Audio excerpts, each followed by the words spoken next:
Atos capítulo 16, verso 29 ao verso 34. O carcereiro pediu luz, entrou correndo e, trêmulo, prostrou-se diante de Paulo e Silas. Então levou para fora e perguntou: Senhores, que devemos fazer para ser salvo? E eles responderam: creia no Senhor Jesus, serão salvos você e os de sua casa. E pregaram a palavra de Deus a ele e a todos de sua casa. Naquela mesma hora da noite, o carcereiro lavou as feridas deles, e em seguida, ele e todos os seus foram batizados. Então os levou para a sua casa, serviu-lhes uma refeição, e com todos os de sua casa alegrou-se muito por haver crido em Deus. Feche seus olhos. Pai, estamos na tua casa nessa noite, Deus. E aqui, meu Pai, é o local o qual nós consagramos, meu Deus, para celebrarmos um culto ao Senhor. É um lugar, meu Pai, o qual separamos para invocar, meu Pai, o Teu Espírito. Santificamos esse lugar, meu Pai, com a nossa presença e com a invocação do nome de Jesus. Porque nos reunimos aqui, Senhor, não com outro propósito a não ser Te adorar, meu Pai. A não ser, Senhor, nos reunirmos em Teu nome. Assim, meu Deus, praticamos um ato espiritual que o Senhor nos ensinou, e pela verdade da Tua palavra, compreendemos, meu Pai, que aonde o Senhor habita, meu Pai, aonde o Senhor está, aonde o Senhor se manifesta, é um lugar, meu Pai, santo. E assim, meu Pai, pedimos que o Teu Espírito tome a primazia desse lugar, que as portas, meu Pai, as paredes e todo o vão, meu Pai, desse templo, possa ser nessa noite inundado pela Tua glória. Que o Senhor possa, Senhor, falar individualmente, meu Pai, com cada um dos que aqui entraram, Senhor, para que eles saibam, meu Pai, que é o Senhor quem fala com eles e não eu, meu Pai, mas é a Tua palavra que está sendo ministrada nessa noite, meu Deus, e que o Teu Espírito ache endereço correto e certo, meu Pai, para cada palavra que há ser dita aqui nessa noite, em nome de Jesus. Queridos, uma pergunta é feita nesse texto, e essa pergunta talvez deva ser a pergunta que nós devemos nos fazer todos os dias: o que devemos fazer para sermos salvos? Eu vejo, quando ouço essa pergunta, uma necessidade, uma urgência, que ela não brota no coração do homem, ela não brota no entendimento do homem, por nada. Você não vai andando na rua e de repente alguém tropeça numa pedra e pergunta: o que devo fazer para ser salvo? Talvez se você estivesse lendo uma revista em quadrinho, na hora que alguém tropeça numa pedra, ia estar aquela legenda cheia de grifos, né? Porque esperamos que as palavras que saem da boca de alguém que toma uma topada de uma pedra não sejam palavras boas. O que eu quero lhe mostrar é que existem comportamentos. Se alguém pisa num prego, você espera que a pessoa dê um grito, né? Se você tivesse que fazer uma legenda de uma história em quadrinho, pensa aí, você está vendo só as fotos, e você vai ter que desenhar ali o que a pessoa falou. Minha esposa me mostrou um vídeo essa semana que eu achei interessante, que a gente às vezes ouve, né, as pessoas cantando, aí mostrou a visão de um menino imaginando como o cantor estava na hora que estava cantando a música. Aí tinha uma hora que o cara começava a embolar a voz, aí o menino, dublando ele, pegava um bocal de caneta e botava na boca, para cantar como se ele estivesse segurando alguma coisa com o dente, né? E eu achei engraçado, porque nós ouvimos as coisas, mas tentamos imaginar como aquele som foi produzido, né? Então, há reações. Alguém queimou o dedo na panela, o que você escreveria, né? As reações. O que é que leva o ser humano a fazer uma pergunta dessa? O que eu preciso fazer para ser salvo? A urgência da salvação, irmãos. A urgência da salvação. Eu estava ontem de tarde, essa palavra veio, eu disse: eu vou compartilhar com a igreja, porque eu estava com uma pessoa, orientando essa pessoa, orando pela vida dela, e eu pedi a Deus que me desse uma ministração para eu poder enviar para essa pessoa. E eu procurando no YouTube pregações que falassem o que eu devo fazer para ser salvo. Não com essas palavras, mas eu estava procurando com outras palavras, né? Como fazer uma aliança com Deus. O que eu preciso fazer, como se alguém tivesse uma urgência ou uma necessidade de você, se você precisasse falar para alguém o que aquela pessoa precisa para ser salva, você precisaria explicar àquela pessoa os rudimentos do Evangelho, explicar a base, o início. Como é que eu faço para ser salvo? Como ter uma aliança com Deus para ser salvo? E foi que eu me toquei, que na verdade temos muitas pregações, e é bom que tenhamos muitas pregações, mas não podemos nos esquecer do principal. Não podemos nos esquecer dessa verdade maior, que a partir dela, todas as outras fazem sentido. Não faz sentido eu vir para uma igreja domingo à noite, não faz sentido eu sair da minha casa, deixar outras atividades, para estar assistindo um culto apenas por um ato religioso, se eu não compreender qual é o objetivo disso tudo. E aí vem a pergunta, o que é que eu preciso fazer para ser salvo? Mas antes dessa, eu tenho que entender o que leva um ser humano a fazer essa pergunta. E aí eu vou ver na Bíblia, que diversas vezes há uma ação de Deus, preste atenção, há uma ação de Deus, que traz ao homem a convicção da sua existência, não por provas plausíveis, mas pela fé. Há uma ação de Deus, que vai trazer ao coração do ser humano uma convicção. Deus não vai aparecer e lhe dar um texto escrito e lhe dizer, olha, eu estou lhe revelando a minha palavra. Não, a palavra de Deus ela já está revelada. Você já tem a Bíblia. Mas vai haver na sua história um ato de Deus, em que você vai ter uma experiência pessoal com Deus. E, irmãos, e não temos como tentar taxar isso. Porque para mim e para você, as coisas elas funcionam diferente. Pode ser que para você sair aqui, ver um carro vermelho ali fora parado, o carro de Paulo, não lhe diga nada. Mas para alguém sair ali e ver um carro vermelho, ele lembra que quando ele começou a trabalhar 20 anos atrás, o primeiro carro que ele teve foi vermelho. O significado das coisas e das coisas que acontecem, para mim, é diferente para você. Deus tem uma forma específica de tratar com cada um de vocês. Deus tratou com todos os apóstolos, mas cada um, ele chamou de uma forma diferente. Ele não ficou na rua e fez um sinal e ali todos vieram e foram atraídos por ele, não. Uns ele chamou pessoalmente, outros ele chamou a pessoa de uma forma, revelando algo que aquela pessoa disse, olha, realmente esse homem é o Filho de Deus. Então, o que eu quero lhe dizer é que Deus, primeiro, ao ser humano, de alguma forma, Ele vai lhe dar um sinal da sua existência. E é possível que todos vocês que estão aqui nessa noite tenham tido esse encontro com Deus. Mas pastor, eu não vi nada, não ouvi nada, não vi chão tremer. Mas um dia eu entrei numa igreja, ou um dia alguém falou comigo de Jesus, e parecia que quando aquela pessoa estava falando, aquelas palavras elas queimavam dentro de mim, que eu nunca ouvi algo com tanta verdade, com tanta sinceridade, ou algo que fosse capaz de me mover de tal forma. A experiência com Deus, irmãos, ela é individual. A experiência com Deus. Existem formas de Deus tratar. O que leva o ser humano a fazer essa pergunta? Observe, são duas coisas. Porque o homem fez essa pergunta, é uma pergunta. O que eu devo fazer para ser salvo? Pergunta que todos nós devemos estar com ela na cabeceira da nossa cama todos os dias que nós levantamos. O que eu devo fazer para ser salvo? Só que antes de entender a pergunta e o resultado dela, eu tenho que entender o que é que leva e o que é que motiva o homem a fazer essa pergunta. Por quê? Porque a partir do momento que eu perco a motivação, eu também perco a pergunta.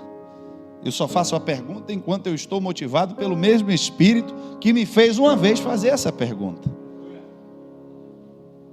Você compra um carro novo, aí você acorda de manhã, vai lá lavar o carro, vai aspirar o carro. Quando eu comprei o carro a primeira vez, se meu pai deixasse, eu tinha dormido dentro do carro. Quando eu ganhei... Já meu pai contava que quando ele ganhou a primeira bicicleta dele, ele botou a bicicleta para dormir no quarto, junto com ele. Mas o que motivava, eu quero que você entenda isso. O significado das coisas, as expressões, né? Eu já lhe mostrei, que nós esperamos das pessoas, como elas reagem a determinadas provocações do mundo externo. Furou o pé, você espera um grito. Topou na pedra, você espera que o cara, né? Enfim, se não for crente, né? Dê um glória, crente, pronto. Estava aqui arranjando alguma forma de resolver o problema, já entendi. O cara vai andando, deu uma topada na pedra, ô glória, aí já foi, já. É crente, irmãos. É crente, quem topou na pedra é crente. Estava pensando besteira, né? Mas enfim, eu quero lhe mostrar que nós, entendendo esse contexto, entendemos também que as pessoas reagem a essas provocações do mundo externo, mas também trabalhamos com motivação das coisas que vêm até nós. Por que eu lavo o carro? Lavo o carro porque é novo. Por que eu durmo com a bicicleta? Porque a bicicleta é nova. Depois o tempo vai passando. E a gente muitas vezes perde a motivação. E eu estou lhe mostrando que existe uma ação de Deus, a qual Deus se manifesta de uma forma individual para cada um. Para uns através de uma música, para uns através de uma palavra. Tem um versículo, às vezes, tem pessoas que é assim, às vezes é um versículo. Ela está na igreja, está passando uma dificuldade na vida, está num propósito de oração e está numa luta travada, o diabo quase botando uma base dentro da casa dela, né?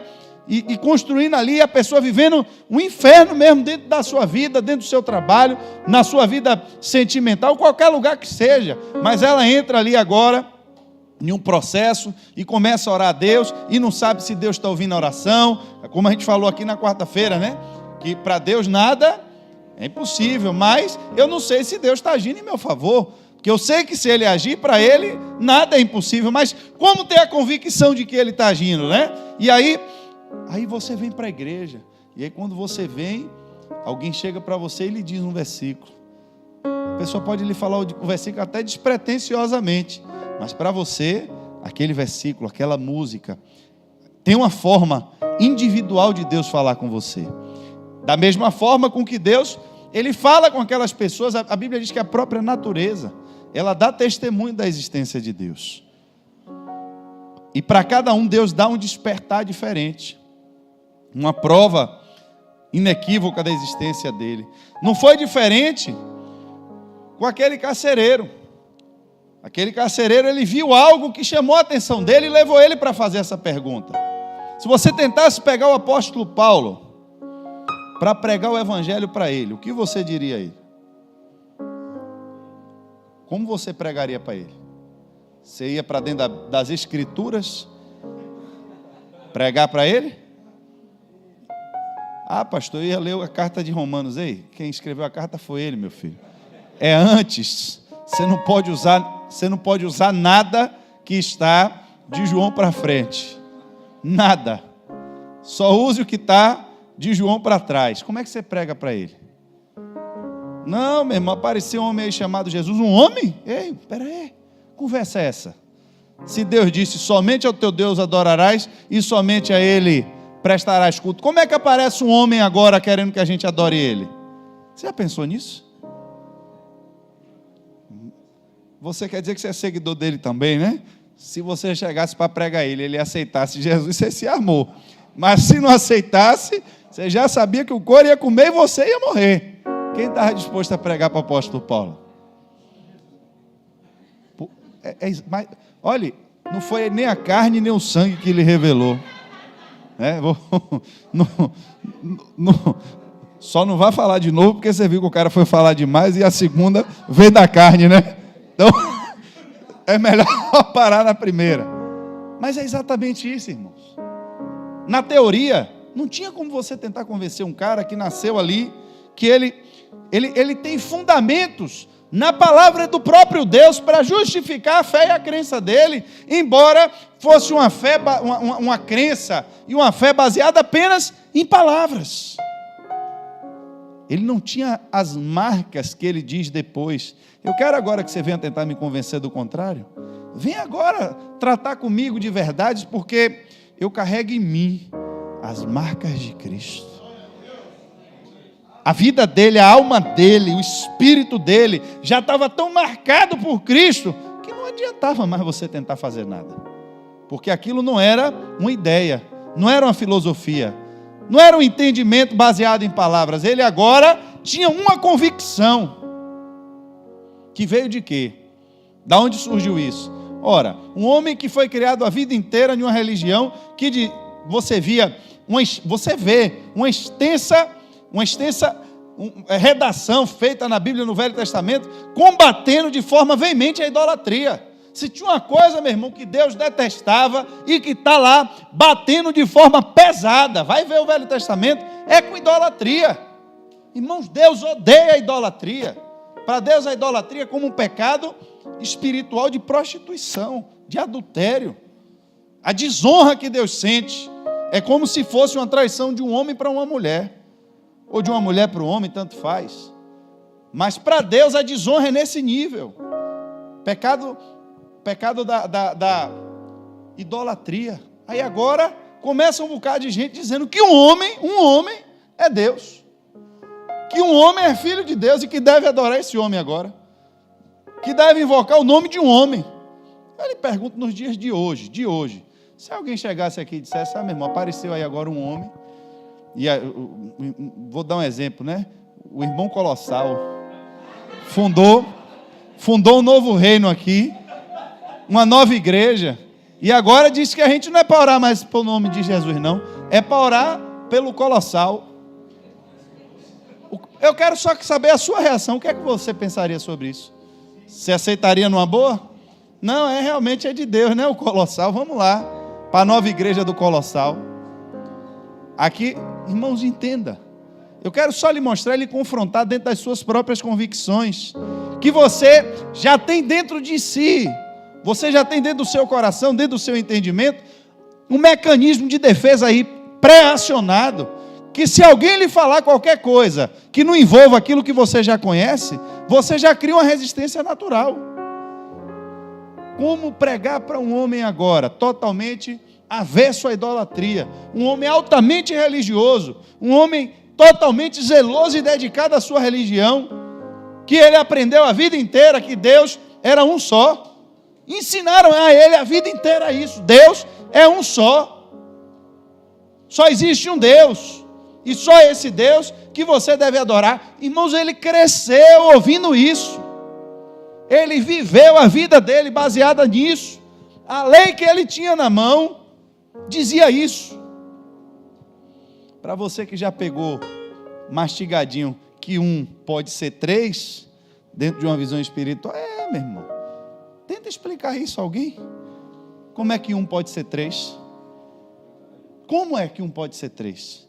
A gente aceita, por quê? Porque você já aprendeu assim, já lhe disseram que é Deus Pai, Deus Filho e Deus, aí está mole, mas você mesmo não sabe explicar como é que esses três são um. Imagine quem aprendeu a vida toda, Deus é um só, somente é o teu Deus, só o Senhor Deus, Jeová, só Ele você vai adorar. Aí aparece um homem agora chamado Jesus. Meu irmão, o homem saiu cheio de ódio. Espera aí que esses caras vão ver esse negócio de Jesus. Quando ele vai no caminho, irmãos, a Bíblia diz que agora uma luz do céu brilhou ao seu redor. Não foi um homem, não foi um entendimento, foi uma luz que brilhou ao seu redor. A Bíblia diz que ele caiu no chão e ouviu a voz lhe dizer: Saulo, por que você me persegue? Olha, a gente estava falando aqui no começo das reações. O pé no prego, o pé na pedra, não foi isso? Imagine você agora andando na rua, uma luz brilha ao seu redor, que de alguma forma lhe faz cair no chão. Não sei, irmão, se o joelho do homem tremeu, ele perdeu as forças, mas imagine você andando na rua, uma luz do céu, veio do céu e brilha ao seu redor. Era de dia provavelmente, né? Não sei se era de noite, se era de dia, mas a luz brilhou. E se foi de dia ainda é pior ainda, que a luz do sol estava lá, o cara ainda viu uma luz mais forte do que o sol, no meio da rua. Você já pensou? Você está andando no meio da... hoje ia dizer que era extraterrestre, né? Naquele tempo não tinha OVNI, ainda não tinha um filme do ET, né? Aí ninguém ia saber o que era, mas a luz brilhou, irmão, de tal forma que confrontou as verdades. Por quê? Porque ele também nunca tinha visto luz brilhar daquele jeito. Ele viu algo que ele ainda não tinha visto antes. Qual foi a reação dele agora? Olhe bem. Quem és tu Senhor. Ele entendeu que aquela manifestação não era uma manifestação humana. Ele entendeu que aquilo não era truque de mágica. Ele entendeu que aquilo também não era demoníaco. Não trouxe um temor a ele de medo, no sentido dele se sentir confrontado como se fosse algo que viesse destruir ele. Mas o que ele sentiu foi uma presença a qual ele se submeteu, porque se manifestou ao redor dele. Quem és tu, Senhor? Aí a voz respondeu: eu sou Jesus, a quem você persegue. Você precisa me aceitar para não ir para o inferno. Você tem que crer na crucificação. Teve isso? Essa parte está na Bíblia? Tem certeza? Mas vem cá, Jesus teve o trabalho de já ressurreto, aparecer para Paulo, brilhar, se revelar a ele. Não pregou o evangelho para ele? Oh, por quê? Não é porque ele já conhecia. É porque Deus ele dá o primeiro passo de mostrar a revelação da sua existência. Mas a mensagem do evangelho quem tem que pregar sou eu e você. Aqui é onde está o problema. Por que problema, pastor? Porque ele depois, Paulo diz, vem cá, como é que vão crer se não há quem pregue? Como ouvirão se não há quem anuncie? Então, se ninguém falar, ninguém vai ouvir. E se ninguém ouvir, ninguém vai crer. E se ninguém crer, ninguém vai se salvar.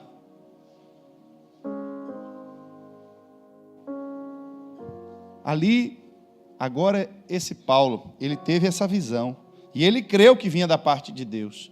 A Bíblia diz que um eunuco, ele ia numa carruagem, andando, e ele não precisou ver luz. Para o eunuco não precisou aparecer luz. Não precisou o próprio Jesus aparecer para o eunuco e dizer, ei, eunuco, para onde é que você está indo? Não apareceu. Mas apareceu um homem que estava no deserto, sem saber para onde ia, parado, e vai ele passando, e ele ouviu uma voz do lado de fora gritar. Tudo que ele ouviu só foi isso. Você entende o que você lê? Irmãos, vou perguntar a você aqui agora, o que você entende o que lê? Para mim não faz sentido, por quê? Você está lendo alguma coisa aí? A não ser que alguém esteja vendo o zap aí escondido, né, no culto. Mas aqui não tem isso, não. Vai que foi uma revelação de Deus, hein? Se tinha alguém no zap aí, recebeu. Mas o que eu quero lhe dizer é, se eu lhe perguntar, entendes tu o que lê? Para você não faz sentido nenhum. Mas, irmão, será que há quanto tempo aquele homem não já andava inquieto em ler aquele negócio e para ele não fazia sentido nenhum? A Bíblia diz que ele tinha ido a Jerusalém adorar a Deus. Algum conhecimento ele tinha, algum entendimento ele tinha.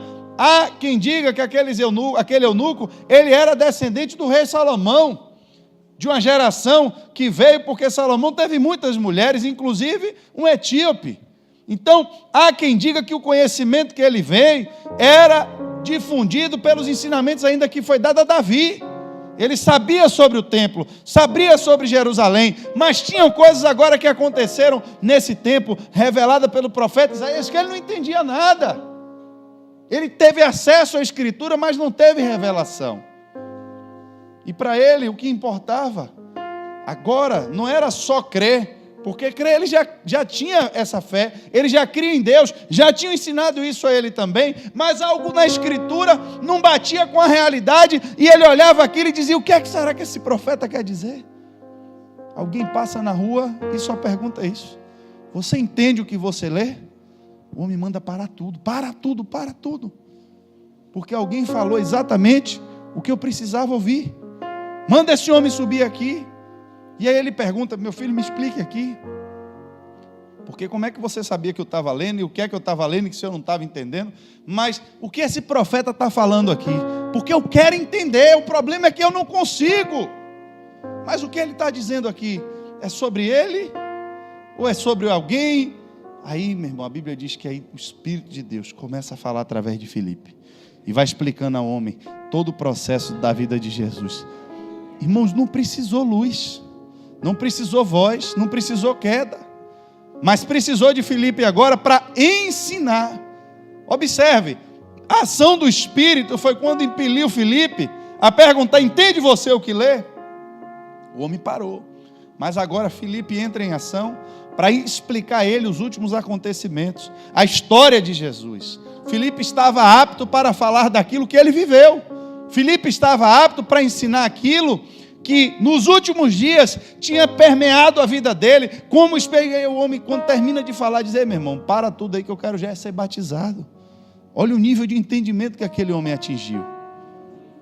Por uma explicação, tudo que ele precisava era de uma revelação da palavra.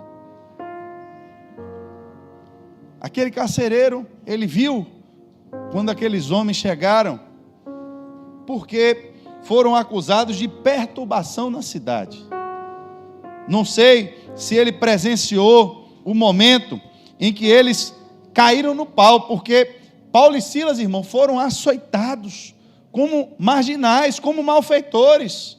Eles não entraram na prisão como bonzinhos, escoltados, e dizendo: ó, segura eles aí intacto, que amanhã a gente vem buscar. Não, meu irmão, eles foram lançados na prisão com muito ódio. Por quê? Porque eles tinham acabado de tirar a maior fonte de lucro que tinha naquela cidade ali. A Bíblia diz que tinha um espírito que predizia o futuro naquela cidade. E Paulo expulsa aquele demônio da vida de uma menina que era escrava, não só do demônio, como das pessoas que usavam ela para poder ela dar lucro. Ela não tinha vida, ela não vivia a vida dela, ela vivia para os seus senhores, tendo que de dia, de noite, sei lá quanto tempo, ficar profetizando e falando na vida das pessoas. Ou seja, ela era usada por um espírito e pelas pessoas. Elas não eram só usadas pelo espírito, ela era usada pelo espírito e pelas. Quando Paulo viu a realidade da vida daquela mulher que expulsou o demônio, devolveu a ela a vida dela, porque agora ela não servia mais para as pessoas. Quantos não eram escravos de demônios lá fora, e cheio de amigos, né? Os amigos serviam para todo mundo, pagando cerveja, o cigarro e não sei o que, e por aí vai. Na hora que você aceita Jesus, que você deixa de ser escravo do diabo e das pessoas, esses amigos vão todos embora, né? É assim mesmo que funciona. Exatamente assim. Quando você está na balada, que você vai para o reggae, vai para não sei aonde, aí tem aqueles amigos, né, que: ô, meu irmão, hoje eu estou sem um dinheiro aí. Não, eu pago o seu aí, cheio de amigo. Mas na hora que o espírito maligno vai embora, cadê os amigos para compartilhar a podridão e a sujeira? Agora não tem mais amigo. E aí, meu irmão, quem foi que expulsou o demônio dessa mulher? Foi esses dois homens aí. Então, meu irmão, vamos sentar o couro neles e botar eles na prisão. Só que aquele homem de noite, tomando conta desses homens, ele teve uma experiência espiritual, que a Bíblia diz que quando eles se deram conta ali de noite, houve um terremoto tão violento que os alicerces da prisão foram abalados, e todas as portas se abriram, e as correntes de todos se soltaram. Ah, meu irmão, mas o carcereiro estava ouvindo eles cantar? Estava dormindo. A Bíblia diz que o carcereiro acordou. Se ele acordou é porque ele estava fazendo o quê? Dormindo. O carcereiro acordou e, vendo as portas da prisão abertas, desembaiou a espada para se matar, porque pensava que os presos tivessem fugido. Só que Paulo gritou: não faça isso, estamos todos. Aquele homem entendeu que ele estava no meio de uma experiência agora espiritual, irmãos. Ele deve ter ouvido o que é que Paulo estava pregando antes de Paulo chegar ali. A Bíblia diz que durante 3 dias ele pregou ali naquela cidade. Ele andava e onde ele falava, a mulher ainda ia atrás, falando ali. A Bíblia diz que por muitos dias ele pregou naquela cidade. Provavelmente a mensagem chegou até o carcereiro. Só que agora os homens que estavam pregando Jesus estavam presos. E aí, de repente, aquele homem vê agora uma experiência espiritual. Ele vê, houve um grande terremoto, e quando ele acorda, todos os alicerces da prisão foram abalados e as portas tudo abertas. Ele vai se matar. Por quê? Porque ele sabia que quando o pessoal chegasse, ele ia ter que dar conta dos presos. E se ele não desse conta dos presos, ele ia ser torturado, ia ser morto. Ele disse: antes que me matem, deixa eu tirar logo a minha vida. Quantas pessoas não têm esse encontro com Deus na pior hora de sua vida? Uma hora que você não tem mais esperança, uma hora que você acha que não tem mais jeito, e ouviu só uma voz. Só uma voz. Não faça isso. Nós estamos aqui. Sabe o que eu acho interessante? Os símbolos que a Bíblia traz. Quando ele ouviu isso, ele pediu luz. Ele pediu luz. Por quê? Porque onde ele estava, ele não via nada. Ele só estava ouvindo. Mas ele queria ver. Pediu luz. E quando a luz chegou, ele trouxe os homens para fora do cárcere, e ele não perguntou, vocês estão bem?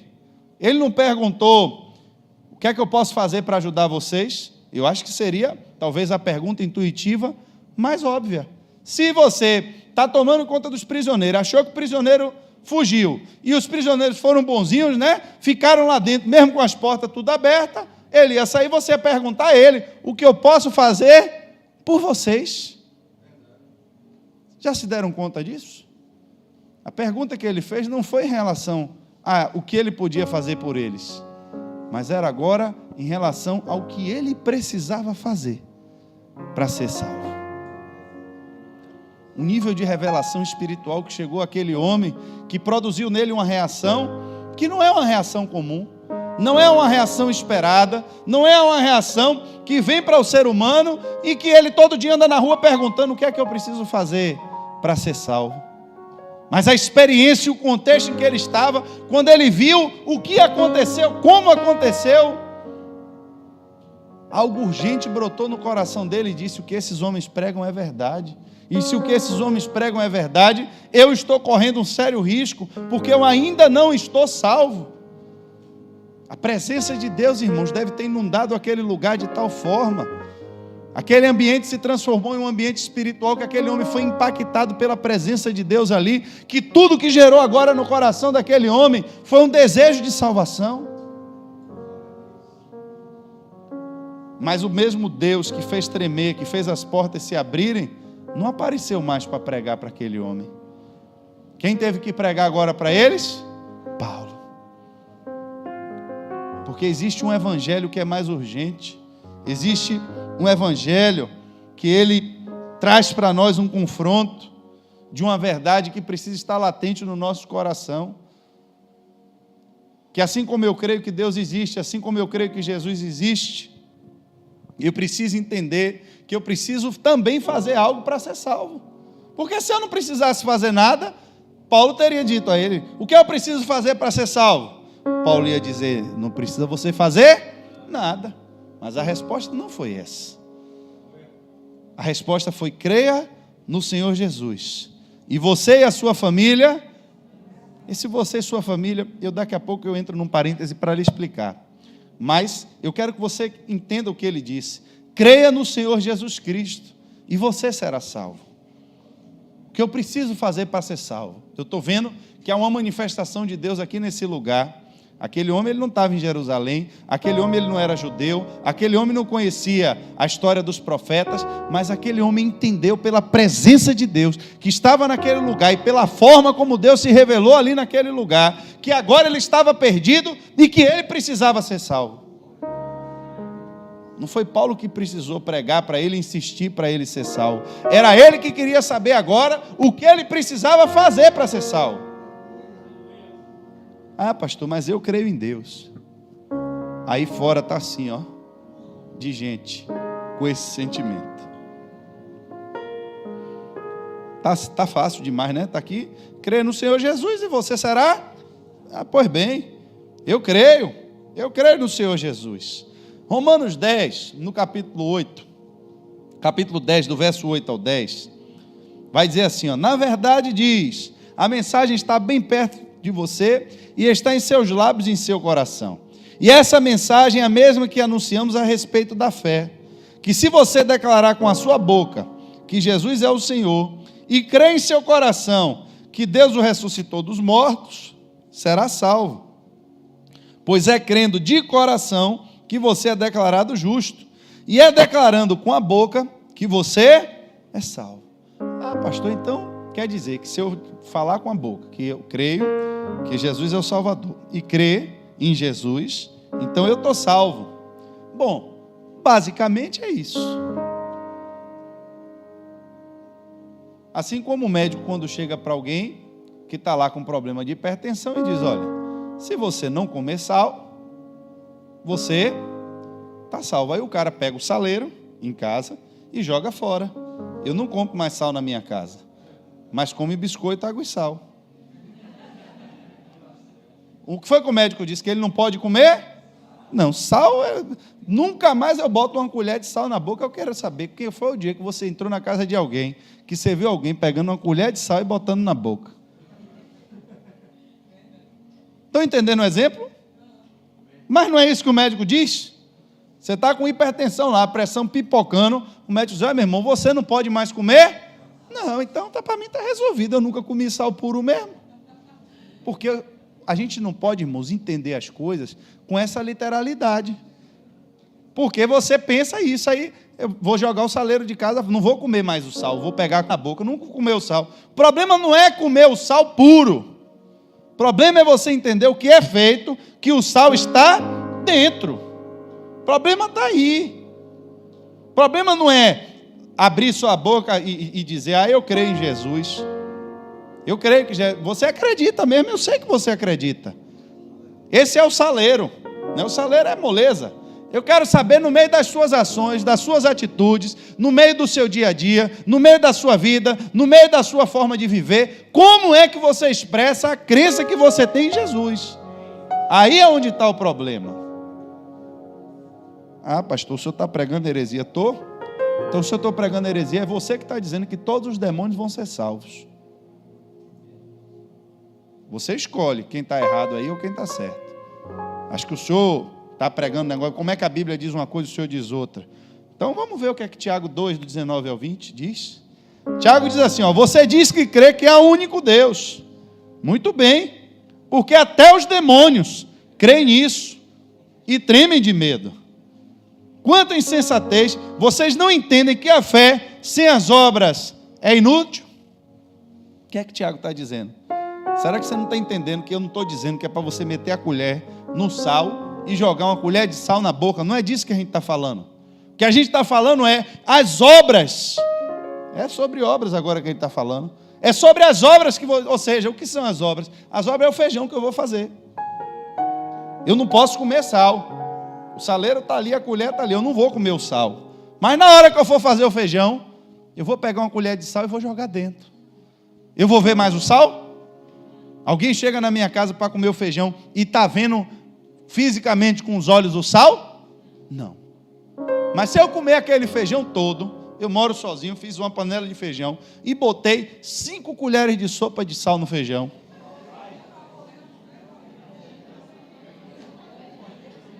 Eu quero saber, quando eu terminar de comer o feijão, quem comeu aquele sal todo? Eu não tenho coragem de comer 3 colheres de açúcar. Não tem, não? Você faz o suco, você bota quantas colheres de açúcar dentro? Você come. Pastor, mas quem tomou o suco todo? Me diga. Eu não como esse tanto de sal, não. Pega o rótulo do refrigerante que você toma, veja quantas gramas de sódio tem. Chega em casa, pese a quantidade de sódio numa colher e veja quanto de sal você está comendo dentro do refrigerante. Você não tem coragem de pegar uma colher de sopa de sal e colocar na boca. Mas pega a carne de charque que você come, o bacalhau, vê quanto de sal tem ali dentro. Você não come o sal diretamente. Pastor, mas você não comprou 1 quilo de carne de charque para sua casa? Você não comeu todo no mesmo dia. Mas você foi comendo um pedacinho, acabou. Quem comeu todo? E o sal que estava ali foi para onde? Dentro de sua barriga? Dentro do seu sangue? Não é isso? O corpo absorve o sal que você come. Entenda, irmãos. Tiago está falando disso. Você precisa crer para ser salvo. Todo mundo entendeu. Só que dizer e crer de verdade, tem gente que acredita de verdade. Eu acredito de verdade que Jesus é Filho de Deus. Mas no ingrediente, quando você vai fazer as coisas, quando você vai fazer, quanto é desse sal que você está colocando dentro? Eu não posso comer o sal puro, mas se eu botar dentro da sopa, eu tomo. Se eu botar no feijão, eu tomo. Pastor, peixe sem sal? Como é que eu vou comer peixe sem sal? Frango sem sal? Já pensou? Andar com Deus e dizer que crê em Jesus, irmãos, não é simplesmente uma ideia. É isso que eu quero que você entenda nessa noite.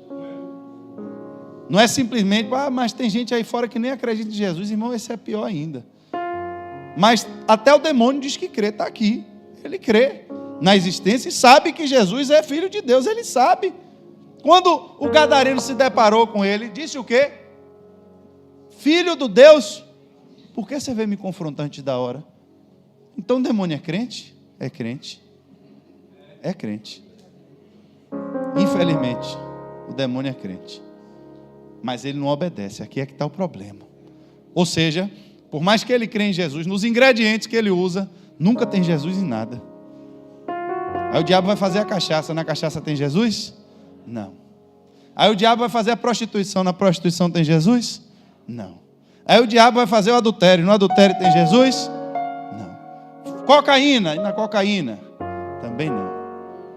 Aí tudo que ele prepara nas receitas dele, nunca leva, mas ele não crê que Jesus é o Filho de Deus? Crê. Não sabe que Jesus morreu na cruz para o perdão dos pecados? Sabe. Sabe essa história toda, pastor? Melhor do que eu e você. E o que ele faz para ser salvo? Aí é onde está o problema, são as obras.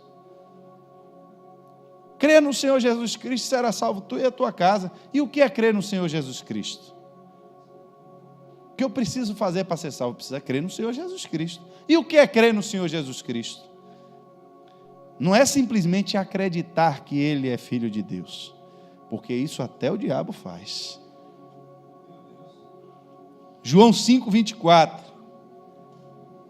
ele diz: eu lhes digo a verdade, quem ouve a minha mensagem e crê naquele que me enviou, tem a vida eterna, jamais será condenado, mas já passou da morte. Crer no Senhor Jesus Cristo significa crer em tudo que Ele ensinou, significa colocar em prática todos os ensinamentos que Ele deu. Por quê? Porque se eu creio em Jesus, eu tenho que crer na palavra dEle, porque Ele é a palavra. Não adianta eu dizer que eu creio em Jesus se eu faço tudo diferente do que Ele disse. Por quê, pastor? Porque quem faz tudo diferente do que Ele disse, está fazendo e indo para o lugar exatamente que Ele não quer que você vá. Como é que eu acredito em Jesus? E aqui eu quero lhe dar um exemplo. Eu gosto de dar exemplo, né? Falo um bocado de exemplo aqui, mas eu acho que vocês entendem os exemplos que eu dou aqui. Jesus uma vez confrontou uma turma. Eu estava lendo isso essa semana, não sabia como é que se encaixar nessa pregação, mas agora eu entendi, porque me chamou a atenção mesmo, de verdade. E eu postei, está lá no, quem acompanha comigo aí a leitura bíblica, né?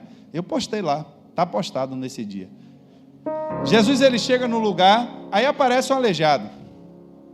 Aí ele chega para o aleijado e diz: perdoados estão os seus pecados. Aí a Bíblia diz: ele sabia no coração que os homens estavam pensando. Quem é esse que tem poder para perdoar pecado? Sabendo disso no seu coração, ou seja, sabendo que eles estavam pensando isso e não falaram nada, né? Aí Jesus confronta eles e diz: vem cá, me diga uma coisa. O que é, olha a pergunta, eu acho essa palavra é fantástica. O que é mais fácil? Irmão, presta atenção, fácil? Tinha alguma coisa fácil? Eu acho que, né? O que é menos difícil, mas Jesus pergunta: o que é mais fácil dizer? Perdoados estão os teus pecados? Ou levanta a tua cama e anda? O que é que eu quero lhe falar?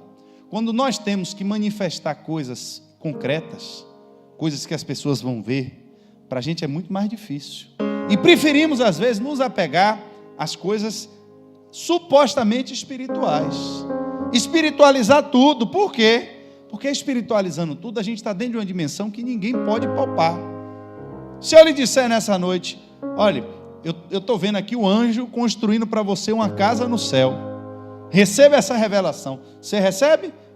Bom. Você já está atrás de mim, eu não vou falar mais nada. Mas entenda, irmãos. Entenda o que eu quero lhe dizer. O que é, aí eu lhe digo, para mim como homem, para você como homem, se eu venho para aqui falar e querer seduzir vocês com palavras eloquentes, é mais fácil eu dizer: eu estou vendo Deus abrindo porta e essa semana sua casa termina. Se eu disser isso, agora você tem um compromisso para conferir se a minha palavra é verdade ou não. Por quê? Porque eu lhe falei de coisas terrenas. E o que eu falei tem que se manifestar nessa dimensão. Mas se eu lhe digo: eu estou vendo um anjo construindo para você uma casa no céu. Se é verdade ou mentira, como é que vão dizer? eu lhe pergunto, dizer ao aleijado nessa dimensão, tome a tua cama e anda, para qualquer um de vocês é impossível, assim como para mim, na nossa condição física, sem Deus, é totalmente impossível. Nenhum homem em si mesmo tem autoridade para chegar para um enfermo e dizer, tome a sua cama e anda. Isso é, para nós, E quem é que de nós, em nós mesmos, temos autoridade para perdoar pecado? Irmãos, você entende que o pecado é uma dívida do homem para com Deus? Como é que eu vou intervir na relação de um outro homem para com Deus para perdoar pecado de alguém? Só que era muito fácil a gente elevar as coisas para o nível espiritual, elevar as revelações para o nível espiritual e ficar todo mundo profetizando, todo mundo falando coisa, mas tudo nesse nível aí que ninguém pode ver nada. Se Jesus fosse um impostor, um charlatão, e ele estivesse ali dizendo, perdoados estão os teus pecados, como alguém ia saber se o que ele está dizendo é verdade ou mentira? Se o que ele está dizendo está numa dimensão que ninguém vê. Aí ele diz, mas para que vocês saibam que o Filho do Homem tem poder, ou seja, preste atenção, ele está dizendo que para ele tudo isso era fácil, né? É fácil, mas o que é mais fácil dizer? É mais fácil dizer, não é tome a tua cama e anda. O mais fácil dizer é perdoados estão os teus pecados, mas isso dentro da visão humana. Porque se você considerar isso dentro de uma visão espiritual, irmãos, é muito mais difícil você ter que dizer a alguém, os teus pecados estão perdoados, quando você parte da premissa de que o que ele está dizendo é verdade. Eu vou rebobinar que eu vi muita gente aqui voando. Eu vi muita gente boiou agora. Eu quero que você entenda isso. Quando eu considero a visão humana do homem, é muito mais fácil falar das coisas espirituais. Por quê? Porque eu não preciso provar. Então, se eu considero de uma perspectiva humana, é mais difícil eu dizer a alguém, levante e ande. Mas é mais fácil dizer, perdoados estão os seus pecados, porque eu não vou precisar conferir. Mas quando eu levo essas duas frases para um nível espiritual e trato as duas como verdade, quanto custou para Jesus dizer para aquele homem, toma a tua cama e anda? O que ele teve que sofrer para falar aquilo? Mas para ele dizer, perdoados estão os teus pecados, ele teve que dar a vida dele por você. Dentro de uma visão humana, parece que as coisas espirituais são mais fáceis de dizer. Mas quando eu digo coisas espirituais em verdade, meu irmão, muda tudo. Porque a perspectiva do povo era o quê? Botar o aleijado para que ele dissesse, levante e ande. Era isso que todo mundo estava esperando. Mas o aleijado ia levantar, ia andar, ia morrer, irmãos. Porque o aleijado não está vivo aí até hoje. Você já viu esse aleijado pela rua? Algum dia você viu ele andando por aí? Cadê ele? Ele morreu. Alguém respondeu certo. Só que ele morreu. E morreu com Cristo. Porque primeiro ele fez o mais difícil. Não do ponto de vista do que os homens querem. Irmãos, às vezes nós queremos coisas que para nós é difícil. Na nossa perspectiva é difícil. A gente quer resolver o problema da nossa saúde. A gente quer resolver o problema das nossas incapacidades materiais. A gente quer resolver o nosso problema financeiro. E às vezes a nossa vida espiritual, irmãos, me perdoa a expressão, mas está uma bagunça, está uma miséria. Nós estamos pobres espiritualmente, nós não estamos orando, nós não estamos lendo a Bíblia. Estamos às vezes esquecidos desse evangelho da salvação. E nos aproximamos de Jesus e tudo que a gente quer é que Ele diga algo que é difícil para a gente. Toma a tua cama e anda, segue a sua vida, vai em paz, eu vou fazer esse milagre físico na sua vida. E às vezes as coisas espirituais que são mais difíceis de resolver, Ele está resolvendo na nossa vida e a gente está achando que é pouco. Frustração de chegar diante de Jesus aleijado, todo quebrado, e Ele dizer, seus pecados estão perdoados. Espera aí, meu irmão, conversa essa de pecado perdoado? Eu estou aleijado aqui, quebrado no chão, sem poder andar, humilhado, envergonhado, e o Senhor vem para cá com essa conversa de coisa de pecado perdoado que eu não estou vendo? O evangelho, irmão, dos pecados estão perdoados, chama muito menos atenção nessa dimensão, porque é mais fácil dizer, é mais fácil falar, seus pecados estão perdoados. Mas quando há uma ação e um aleijado anda, e aí um cego vê, isso toma outra dimensão, né? Só que aí nós temos que tomar cuidado, porque o cego morre de novo, o aleijado morre de novo, quem foi curado de câncer morre de outra doença, quem prosperou vai morrer também. Mas se eu não partir do pressuposto de que antes dele fazer qualquer coisa na minha vida, antes dele fazer qualquer outra, nesse primeiro encontro que eu tive com Jesus, o que eu devo esperar dele? A pergunta que o carcereiro fez: antes de qualquer coisa, o que eu preciso fazer para ser salvo? Depois o resto, meu irmão, vem. É o que a Bíblia diz. Busque o reino de Deus em primeiro lugar. Quando ele chamou, o que eu preciso fazer para ser salvo? É ser salvo de quê? Da condenação. Se eu sou salvo da condenação, eu quero ir para onde? Para o reino de Deus. Ele estava buscando em primeiro lugar o que ali, irmãos? O reino de Deus. E todas as demais coisas os serão. Eu não vivo como isso como uma verdade. Mas eu creio que de fato, se eu trabalhar muito, se eu correr, se eu ralar, se eu tiver 3 empregos, se eu fizer uma faculdade, se eu correr daqui, se eu correr dali, eu vou fazer o meu trabalho e vou me orgulhar dele. Tome cuidado. Porque você pode conquistar tudo isso mesmo. Conseguir tudo isso mesmo que você fique rico. Mas tome cuidado, para que isso não seja uma armadilha para os seus pés, para que eles se tornem pesados ao ponto de você tropeçar lá na frente, que o futuro só Deus sabe. Pastor, que palavra é essa? Quem falou foi ele, não fui eu. Não é crer de boca para fora, mas ele disse, é ouvir a minha mensagem. Crer em Jesus significa acreditar na verdade que ele veio trazer. Crer em Jesus, irmãos, não é crer na ideia de que Deus tem um filho, porque isso no meu contexto social e no seu contexto social, isso é fácil demais, irmão. Lhe custa o quê dizer que você acredita em Jesus? Você paga que preço hoje aí na rua para dizer que você crê em Jesus? Eu vi uma palavra essa semana. Alguém chegou para mim e disse, os acampamentos de crentes estão acabando. Porque antigamente o comportamento do mundo e o comportamento dos crentes, ele era tão diferente, que os crentes não conseguiam nem andar com descrentes. Por isso que os crentes andavam juntos. Porque, irmãos, o nível de espiritualidade que os crentes tinham, de comunhão com Deus e de presença do Espírito Santo era tão forte, que só está às vezes no meio das pessoas que não eram crentes, eles se sentiam ofendidos pelas conversas, pelos palavrões, pelas piadas indecentes, pela pornografia do celular. E por que hoje crente não quer andar mais com crente? Porque já não há mais diferença entre a luz e as trevas. Está tudo misturado, porque o crente conta piada indecente no trabalho, porque o crente tem pornografia no celular, porque o crente dá psil para a mulher que passa com a roupa indecente.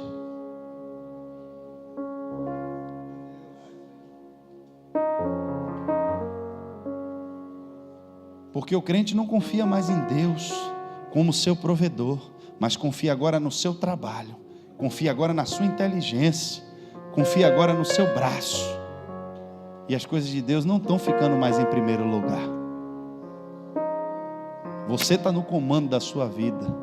Você está no comando das coisas que você está decidindo. Mas está tudo bem, pastor. Eu plantei lá em casa, eu tenho uns caquinhos lá em casa, eu gosto de plantar. Eu plantei um bocado de coentro, já deve ter uma semana. Ainda não colhi nada. Mas estou colhendo um manjericão. Mas eu não plantei coentro? Agora? Tem uma semana que eu plantei o coentro. Por que eu estou colhendo manjericão? Porque já tem um tempo que eu plantei o manjericão. Quando eu plantei o manjericão, eu estava colhendo o coentro. Mas agora, eu ainda estou colhendo o que eu plantei. Só que o que eu plantei, uma hora acaba. Uma hora morre. E se eu não plantar de novo, eu não vou ter mais nada. O coentro acabou. O que foi que eu tive que fazer? Plantar de novo. Então significa que daqui a pouco eu vou ter coentro de novo. Aí o que é que eu vou fazer? Eu vou ter que colher um bem mais novinho para já ir plantando. São dois caqueiros para sempre ter um com coentro. Já aprendi. Vou ter que fazer. Não posso deixar os dois crescerem demais para usar. Então, quando um já estiver bem novinho, já tenho que dizer, moço, arranca tudo, guarda na geladeira que eu vou ter que plantar de novo. Para sempre ter coentro. Mas, pastor, eu tomei essas decisões erradas na minha vida e ainda não está acontecendo nada de errado. Veja o tempo que você veio plantando coisas boas para Deus. Deus não é injusto não, irmão. A Bíblia diz, aquilo que o homem plantar, A recíproca também é verdadeira. Eu aceitei Jesus, estou aqui na igreja e nada mudou na minha vida. Meu irmão, você foi para a rua, arrumou filho, se envolveu com um homem atribulado, com um homem casado, veio para a igreja ontem e amanhã já vai estar tudo resolvido. Calma. Você tem que parar primeiro de plantar coisa errada, começar a plantar coisa boa. Deus vai lhe ajudar a resolver os seus erros e daqui a um tempo você começa a colher coisas boas. É assim que funciona. Lei da semeadura. Não planta limão esperando que Deus vai fazer milagre para você colher laranja, que não vai rolar, irmãos. Acorda de manhã, meu irmão, fica em casa até meio-dia, e sai para trabalhar, e aí não tem trabalho, aí volta para casa, e a maresia, e a coisa, e aí Deus vai dar um jeito. Meu irmão, não tem jeito não. A lei, ela é para todos. A Bíblia diz que o sol que nasce para o ímpio, nasce para o justo também. Se o ímpio for lá e plantar, ele vai colher. Mas se o crente for plantar, o crente ainda vai colher, e ainda vai colher de forma abundante, porque Deus é bondoso, faz prosperar o que está na sua mão. Vem a lagarta e come o milho lá do ímpio. O seu Deus vai proteger, vai mandar uma cigarrinha lá comer a lagarta, e aí vai lhe livrar. O ímpio vai passar de manhã com um caminhão, vai furar o pneu no prego. Deus vai fazer você desviar o trajeto e vai lhe livrar do prego. É assim que Deus faz tanto livramento que a gente não vê, irmão. Mas pastor, aconteceu comigo ao contrário, eu fui dar carona a um ímpio lá, e aí foi que eu furei o pneu. Mas era naquela hora ali que Deus estava esperando você falar para ele do amor dele. Porque o ímpio estava esperando você xingar, esperando você falar mal do presidente, esperando você falar mal dos deputados, xingar todo mundo e dizer que o prefeito é ladrão, e que não conserta a rua, e que o buraco estourou seu pneu. Mas você, ao invés de fazer isso, você disse o que a ele? Em tudo dai graças. Aprendi isso na Bíblia. O cara está vivendo uma tribulação na casa dele. Quem sabe não estava como aquele carcereiro querendo se matar. E aí o cara diz: eu vou tirar minha vida. E você diz: ei, meu irmão, calma, eu estou aqui. Aí o cara diz: então acenda a luz, que eu quero lhe ver mais de perto. Você tem luz para acender para alguém lhe ver? Você carrega a luz de Cristo com você? Paulo estava no escuro, mas ele não pertencia ao escuro. E para ver ele, o carcereiro disse agora: acenda a luz. Você sabe a sua vida hoje, como ela está hoje. Mas Jesus disse que tem casas que estão sendo edificadas, e que aparentemente você não vê o que está embaixo. Todas estão crescendo bonitas e favoráveis. Mas no dia que vem a tempestade, no dia que vem a chuva, no dia que vem o vento, é que você vai descobrir quem tem fundamento.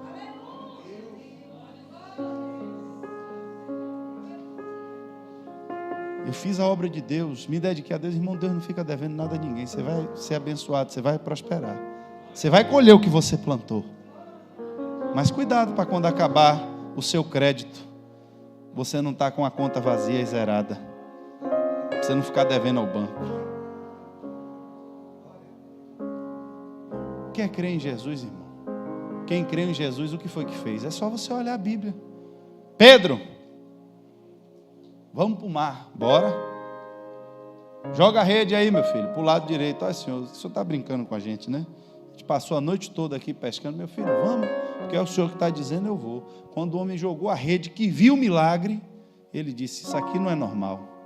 Eu estou no mar desde criança, nunca vi isso acontecer. Se afaste de mim, que eu sou pecador. Não, não é para se afastar, não. Eu quero agora que você me siga.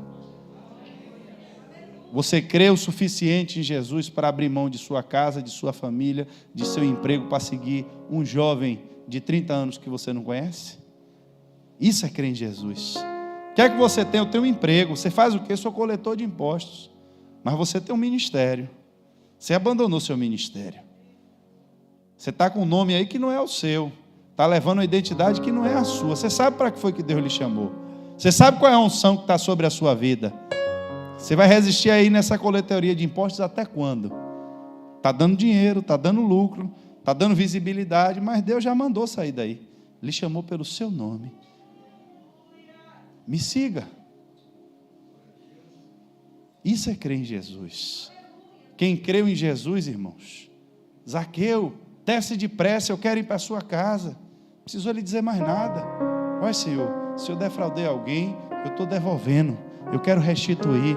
Eu não quero mais dívida. Eu quero mudar de vida. Por quê? Porque ele creu em Jesus. Quem creu em Jesus, irmão, mudou a sua história, mudou a sua vida, porque passou a obedecer o que ele ensinou. Quem ouve a minha mensagem, não é só crer para dizer eu acredito que Jesus é o Filho de Deus. Essa é a crença que as pessoas compartilham com o diabo. Qual é a crença que salva? É aquele que ouve e guarda a minha palavra. É o que obedece. É aquele que as suas obras, elas estão condizentes com a mensagem de Jesus. É aquele que a sua vida toda é pautada pela fé em Cristo Jesus. E como começa isso, pastor? Do ato mais simples que você possa imaginar.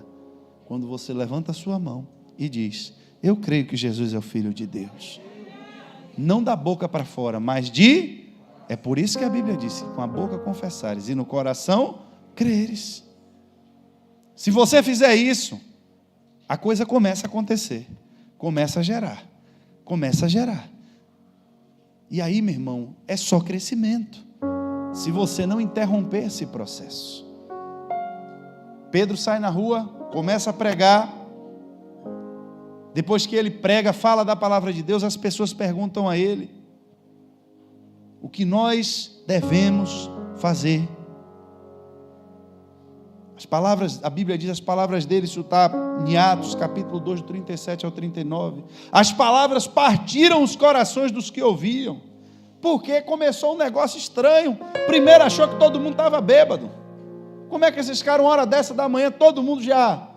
Ei, meu irmão, não tem ninguém bêbado aqui não. Isso aqui é Espírito Santo de Deus. Nós vimos o cumprimento de uma promessa. Acabamos de ter uma experiência espiritual com Deus. Estamos aqui com o nosso coração fervendo, porque estamos cheios do Espírito Santo de Deus. Quando eles começaram a pregar, irmãos, a Bíblia diz que cada um começou a ouvir em sua língua. Não teve aleijado andando, não teve cego curado. O sinal naquela hora não era esse. Mas era o quê? Como é que eu sou grego, estou ouvindo esse homem que veio aí, esse homem da Galileia, está falando aqui, eu estou ouvindo em grego.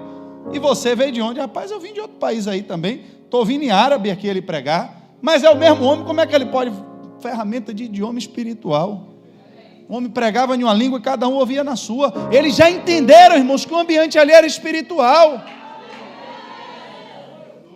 A ação de Deus, eu não disse a você que sempre tem uma ação de Deus? Sempre vai ter uma ação de Deus para trazer o homem o confronto e a realidade de que tem uma presença espiritual ali. Algo sobrenatural está acontecendo ali.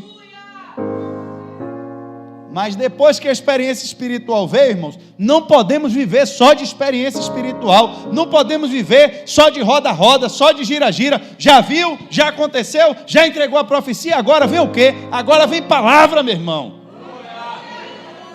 Tem palavra para falar? Você conhece a palavra que você segue? Você conhece a palavra de Deus? Você tem fundamento para pregar alguém?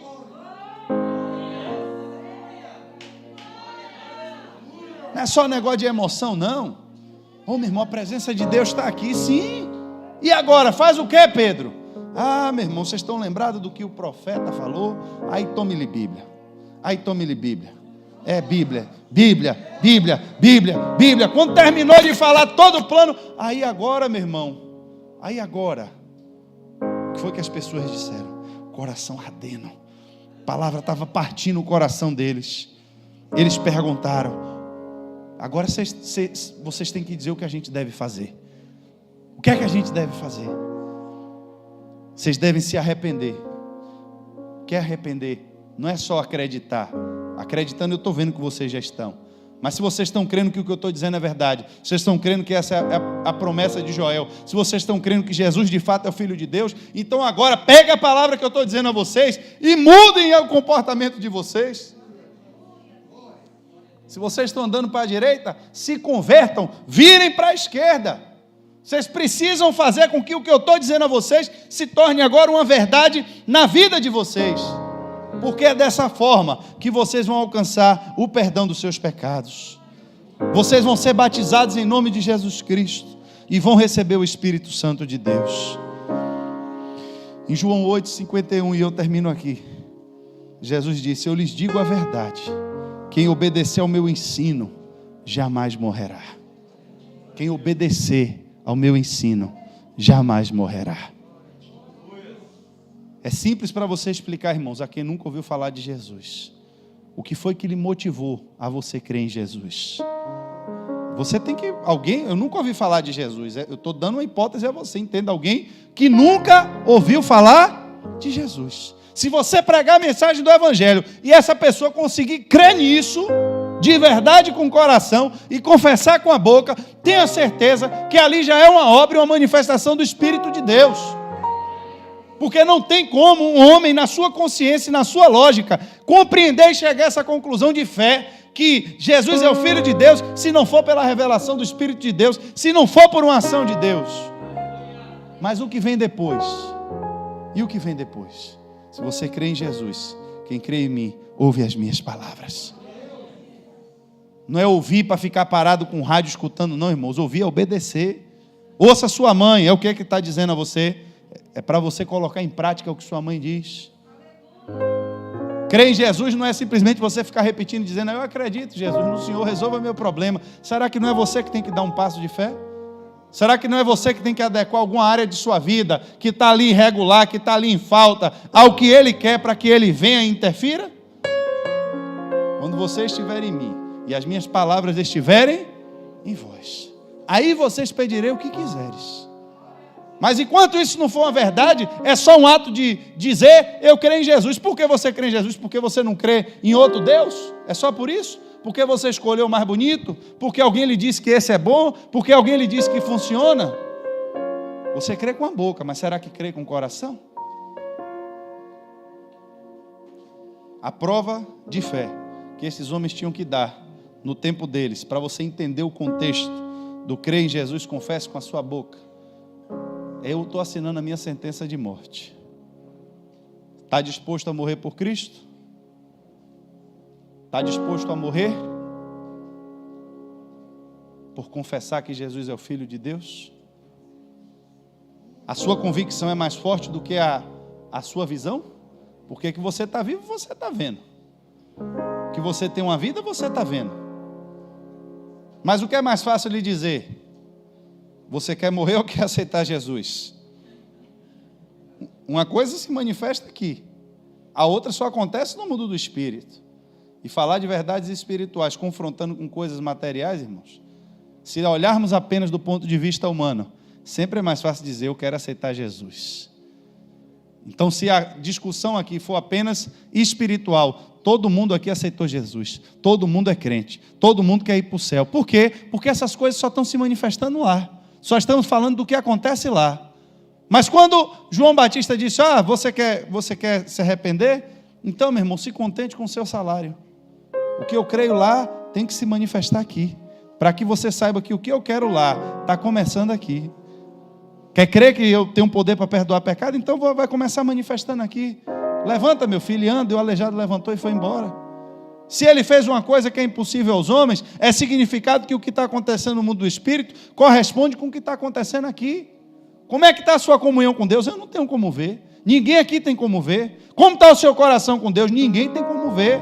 Se a sua fé é verdadeira, se no seu coração, no seu íntimo, você de fato segue a Jesus, se você tem convicção e quer de fato fazer o que agrada a Deus, ninguém tem como saber. Mas as suas obras vão evidenciar o que está dentro do seu coração. São elas. As palavras que saem da sua boca é que vão dizer qual é a natureza da sua fonte. Porque não tem fonte de água doce e fonte no mesmo lugar. Não tem. Ou é doce ou é salgada. Ou eu estou caminhando com Cristo e vou ser salvo, irmãos, ou eu estou caminhando com qualquer outra coisa aí e indo para a perdição. E o que me motiva todos os dias a me fazer essa pergunta é entender que aquela mesma voz que falou no começo, é entender que aquele mesmo terremoto que se manifestou no começo, eu continuo em comunhão com Ele, eu continuo andando com Ele, continuo tendo experiências com Ele, a minha fé continua sendo renovada dia após dia. E todas as vezes que eu tenho que tomar uma atitude na minha vida, ou todas as vezes que eu tenho que fazer algo, eu tenho que saber o que eu vou fazer é condizente com a fé que eu digo que tenho em Jesus. A minha atitude é condizente, a minha vida é pautada no que Jesus ensinou. Fique de pé nessa noite.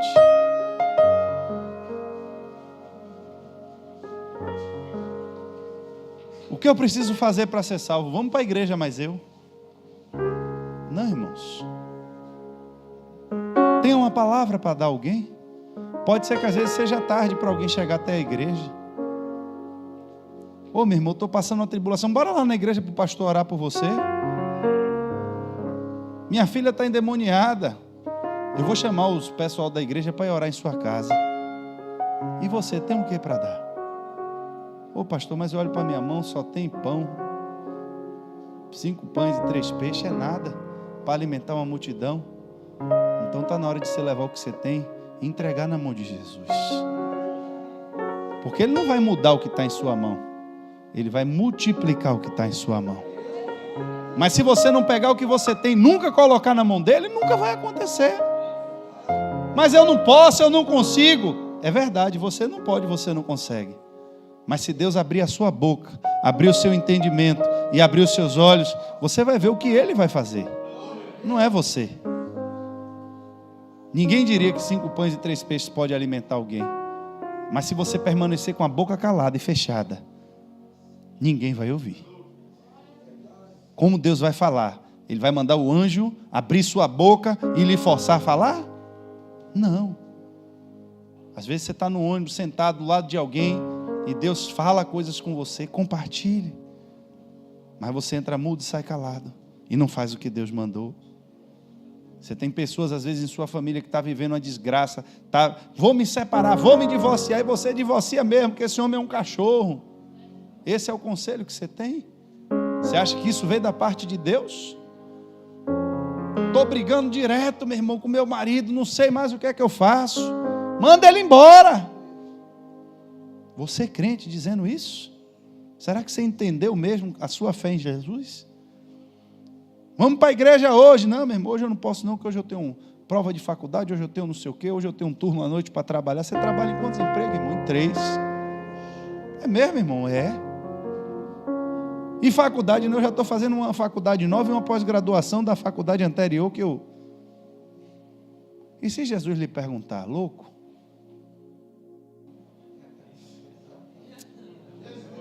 Se nessa noite lhe pedir a sua alma, pastor, mas se ele me pedir, eu vou dizer, eu não estou adulterando, eu não estou mentindo. Pois bem, uma das cartas que Jesus mandou para uma das igrejas, não foi condenação de prostituição, não foi, só disse, eu só tenho uma coisa contra você. Você deixou seu primeiro amor.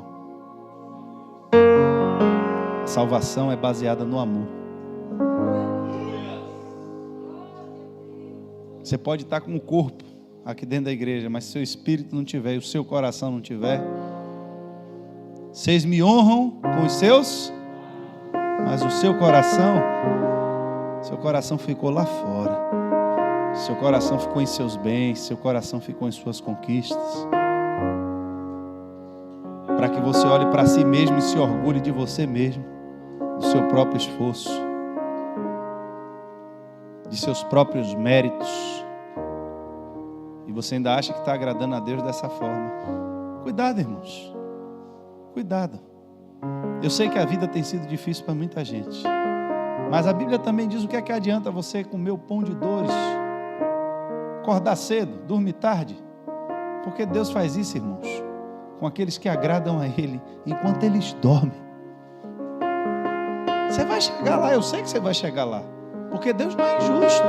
O sol nasce para o ímpio e nasce para o justo. Se você se esforçar, vai chegar lá. Mas vai chegar gente na sua frente, vai mais longe do que você, e você vai olhar e vai dizer: o que foi que esse cara fez? Ele amou a Deus. Só por isso. Ele dedicou todo o seu coração a Deus, derramou a sua alma diante de Deus. Entendeu que o maior tesouro que ele tinha aqui na terra era Jesus, porque Jesus é a porta pela qual ele vai passar para encontrar Deus. E tudo que ele desejou, o que é que você deseja mais na sua vida hoje? Ah, pastor, eu gostaria de um carro. Ah, pastor, eu gostaria de ter um carro importado. Eu gostaria de ter um apartamento no Alphaville. O que é que você deseja nessa noite? Eu queria ser famoso, aparecer no jornal, queria ser apresentador de jornal. Tudo passa, irmãos. As pessoas que tiveram um confronto com a presença de Deus e com a experiência de estarem próximas de Deus, o que é que você quer? Eu quero ser salvo. O que é que eu preciso fazer para ser salvo? Me diga, Jesus, eu preciso ser salvo. Eu não quero sair por essa porta nessa noite na dúvida. Eu quero saber se o meu coração de fato está alinhado com o teu, se eu tenho vivido uma vida de acordo com a tua palavra, ouvindo e obedecendo a tua palavra.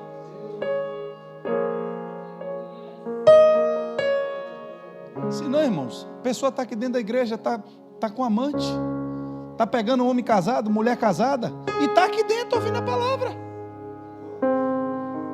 Está se prostituindo, e está aqui dentro ouvindo a palavra. Você está ouvindo, irmão, mas eu vou lhe dizer, se você morrer nessa noite, você vai para o inferno. Você não está salvo se você vive no pecado. Se o dinheiro se tornou seu ídolo, se você mesmo se tornou seu ídolo, se as suas boas ações e a sua boa conduta, se você se orgulha de você mesmo, irmão, me perdoe. Ah, Senhor, olhe para mim nessa noite, porque eu jejuo, eu dou o dízimo, eu não tenho ninguém que me acuse de um pecado, então você vai ser salvo pelas suas próprias ações. É você mesmo que vai se salvar. Aí tem um miserável que está do lado que você está julgando e dizendo para ali, rapaz, aquela irmã não se conserta nunca. Todo dia, irmão, está ali aprontando uma. Mas ela, quando chega aqui na igreja, se rasga diante de Jesus e diz: Senhor, não consigo nem olhar para o Senhor, que eu estou vivendo uma vida lástima. O Senhor sabe que no meu coração não é o que eu desejo para mim. O Senhor sabe como eu tenho me esforçado para lutar contra o meu pecado. O Senhor sabe como eu tenho me esforçado para lutar contra a inclinação do pecado da minha carne. Deus me ajuda. Aí Jesus traz uma visão e diz: aquele fariseu ali não foi ouvido, mas a mulher, o homem que estava batendo no peito, publicando e dizendo: eu sou um miserável, eu sou um pecador, ele saiu diante de Deus justificado. Espírito Santo de Deus, o Senhor está aqui nessa noite, Pai.